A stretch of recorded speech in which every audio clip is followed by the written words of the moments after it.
Hello అందరికీ తులసాకులతో కషాయం చేస్తాను. తులసాకులు వేస్తాను. 2 వెల్లిపాయలు కొంచెం కచ్చపచ్చగా దంచిన, 3 మిరియాలు దంచిన, 1 స్పూను ఓమ, గ్లాసు నీళ్ళు.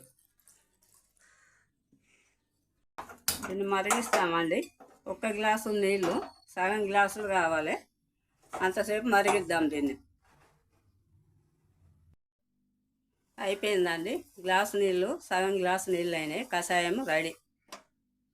స్టవ్ ఆఫ్ చేస్తాను.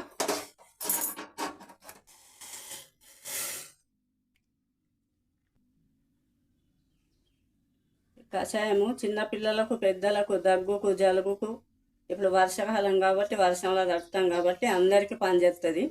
మేమైతే మా ఇంట్లో ఇవే వాడతాము. మీరు కూడా ఒకసారి ట్రై చేసి చూడండి. ఈ వీడియో నచ్చితే ఒక లైక్ చేయండి, షేర్ చేయండి, సబ్స్క్రైబ్ చేయండి.